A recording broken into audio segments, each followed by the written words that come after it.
Hermanos, sean bienvenidos todos ustedes a este canal con HC, este grande ministerio que nació en el corazón de Dios, Ministerio Evangelístico Embajadores del Reino. Para mí es un placer estar una vez más aquí compartiendo las ricas palabras de nuestro Señor Jesucristo. Amén. Si es tu primera vez, no te olvides de suscribirte, de activar la campanita de notificaciones para contenido como esto y mucho más. Amén. Tengo un tema muy especial por aquí. Un llamado con propósito. Cada una de las personas que habitamos en este planeta Tierra tenemos un propósito de parte de Dios. Sí, amado. Hasta tú que dices que no tienes propósito, que no sabes para qué naciste, es necesario que entiendas que hay un propósito de Dios en tu vida. Sí, hay un propósito de Dios en tu vida. Cada uno de nosotros tenemos un propósito. En una oportunidad, antes de disertar en la palabra, Dios me llama al ministerio, y cuando estaba nuevo creyente en las cosas de Dios, estaba en una iglesia congregando, y un día me conseguí con un varón y me dijo: varón, tú tienes que ser muy obediente a tu pastor. Sí, nosotros tenemos que ser obedientes a los pastores, eso es verdad, pero dependiendo de la manera que ese pastor se esté conduciendo en los caminos de Dios. Por ejemplo, si un pastor no está de acuerdo a la sana doctrina, a la palabra de Dios, yo no puedo sujetarme a una persona de esa. Voy más allá. Si alguien se hace llamar pastor y está en adulterio, está en fornicación, está haciendo las cosas que a Dios no le agrada, yo no puedo hacerme partícipe de las cosas que él está haciendo y le tengo que obedecer. ¿Estás entendiendo? Si alguien está caminando como pastor en este ministerio y está dando un buen testimonio, entonces nosotros tenemos la responsabilidad de obedecerle a una persona de esa. ¿Está claro? Ustedes pueden confirmar esa palabra enviando un mensaje de texto de dónde nos están viendo, hasta dónde están llegando estos mensajes. Y esta persona me dijo así, escucha, tú sabes que un hombre de Dios puede detener el propósito de Dios en tu vida. Como yo no sé mucho de la palabra, cuando él me dijo esto, yo me quedo tranquilo. ¿Por qué? Porque me está diciendo un hombre con mucha experiencia. Él me está diciendo que si un hombre como un pastor, un líder que esté al frente de una iglesia, me dice que si yo no voy a predicar más y lo que Dios tiene preparado para mí se va a estancar en la tierra, yo como no tengo argumento bíblico, entonces me callé la boca, no dije nada. Pero ¿qué dice la palabra de Dios? ¿Qué dice la Biblia? ¿Qué dice la palabra? Porque en mi corazón había ese anhelo grande de predicar el evangelio, de predicar la palabra de Dios, de disertar en la palabra de nuestro Señor Jesucristo y enseñarla. Y a muchas personas hacían preguntas y yo no podía responder. Y yo le pedí a Dios: Dios mío, ayúdame, abre los ojos de mi entendimiento para que yo pueda disertar en la palabra de Dios.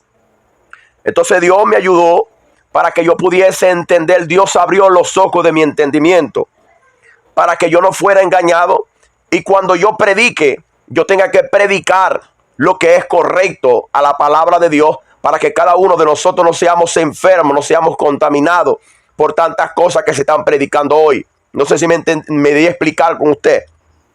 Entonces, escucha aquí como dice Lucas: el que no es contra nosotros es por nosotros. Es el título de esta lectura, pero nuestro tema es un llamado con propósito. Dice así el 49, versículo 49, capítulo 9 de Lucas, versículo 49.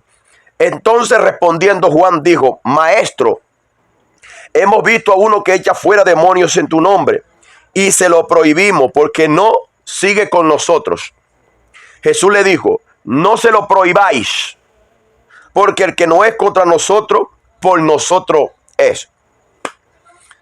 En reiteradas veces dije cómo Jesucristo había llamado a estos tipos de personas.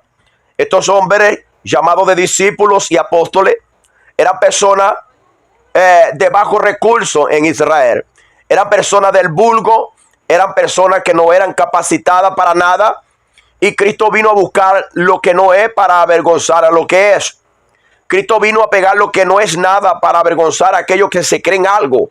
Entonces, yo me considero así, que no sé nada, y Cristo me viene a llamar como débil para demostrar su poder a través de nosotros, a través de mí. Escúchame algo muy importante.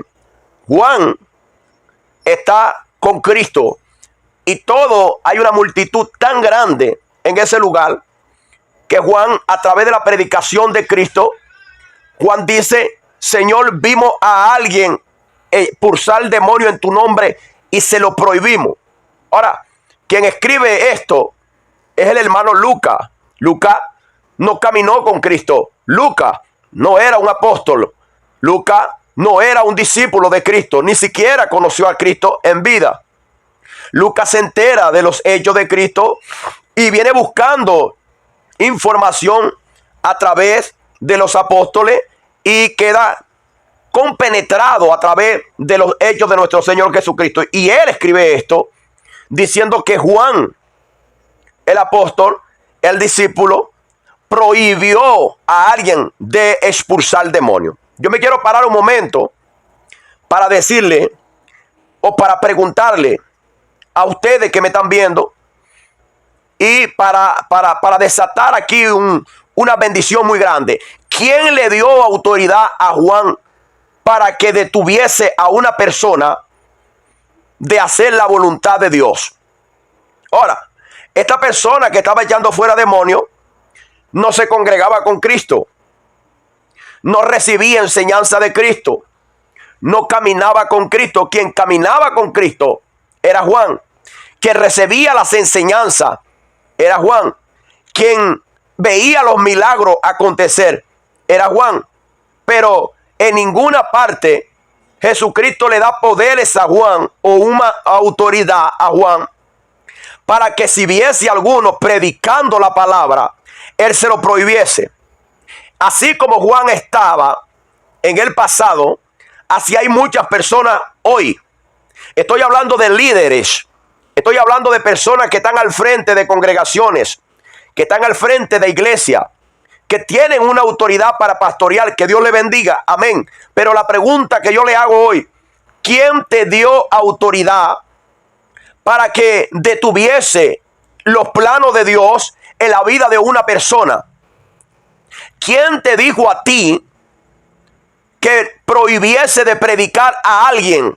Nota, al principio dije que la persona que me dijo a mí que un hombre puede detener un ministerio, yo no tenía argumentos bíblicos para decirle a él que estaba totalmente errado. Yo no sé si tú te acuerdas de Saúl y David. Dios unge a David con el propósito de suplantar a este hombre que había desobedecido a Dios. Y en reiteradas veces Saúl quería matar a David. La pregunta es ¿por qué? Porque tenía envidia. Él no quería que David se sentara en el trono.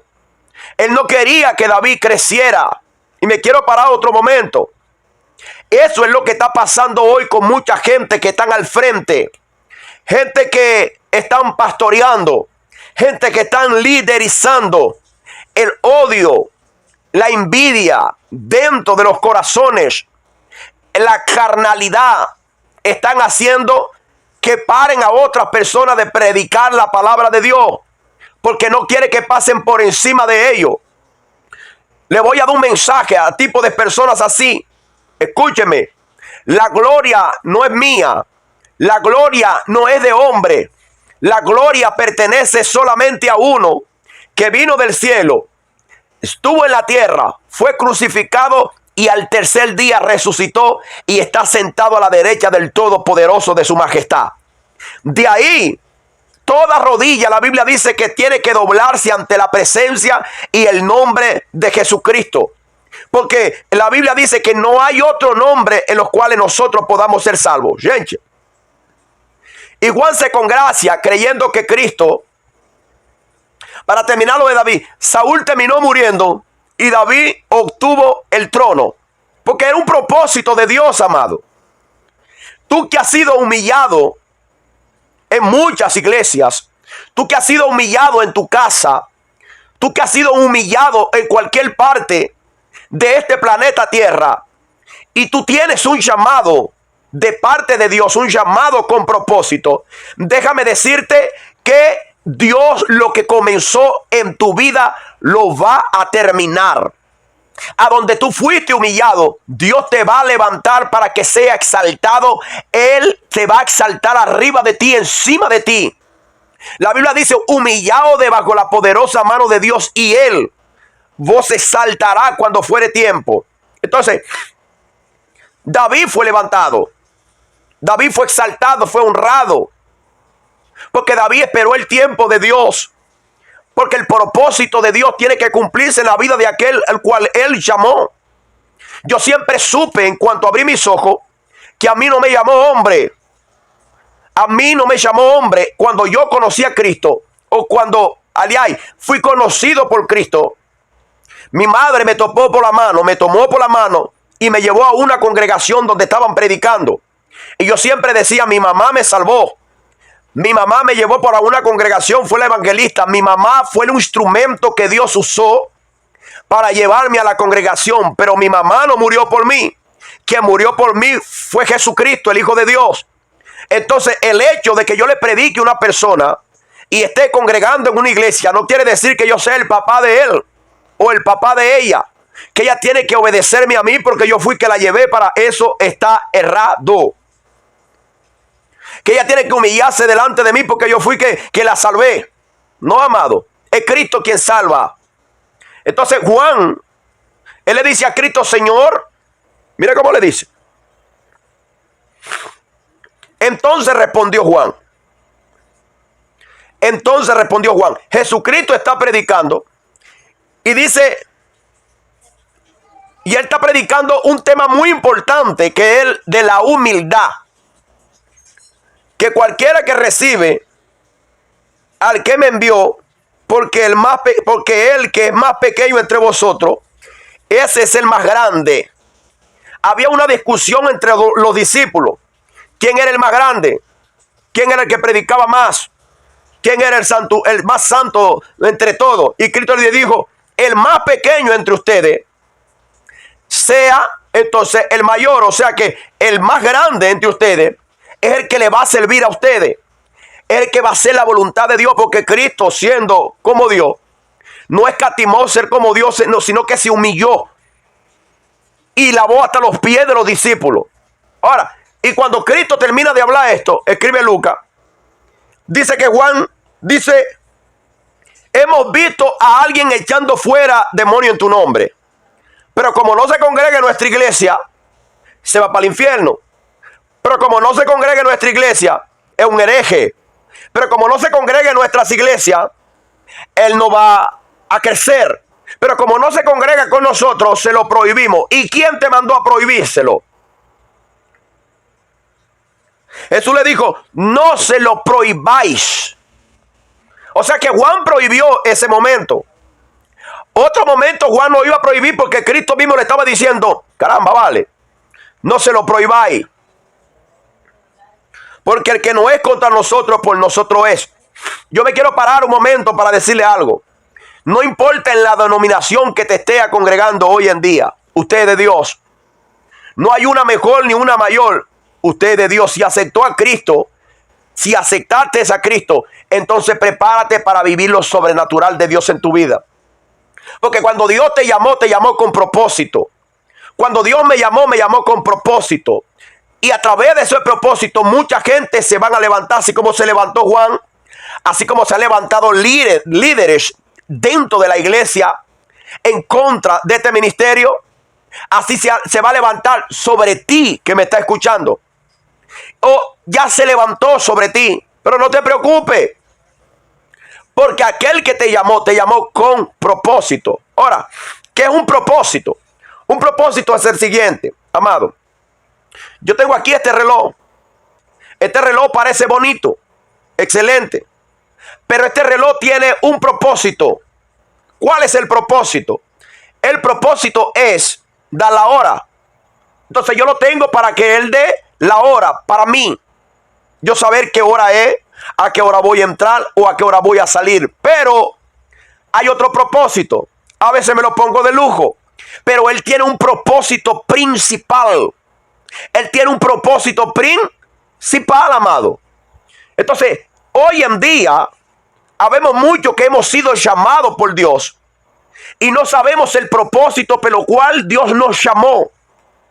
Y andamos en la iglesia de un lado a otro, de la silla al púlpito, del púlpito a la silla, o del púlpito a la congregación y de la congregación a la campaña, y no sabemos para qué Dios nos llamó. Es necesario que tú sepas para qué Dios te llamó. Es necesario que te metas en la presencia de Dios y sepas para qué Dios te llamó. Juan no fue llamado para prohibir predicar el evangelio. Juan no fue llamado para prohibir a las personas expulsar demonios. El llamado de Juan era entrar en la ciudad, hablar de Jesucristo y transformar la vida con el poder de la palabra. ¿Está viendo? Él tenía un llamado, pero él estaba haciendo otras cosas, y así muchas veces nos encontramos nosotros. Yo tengo un llamado, pero me la paso trabajando. Yo tengo un llamado con propósito, pero entonces me la paso jugando.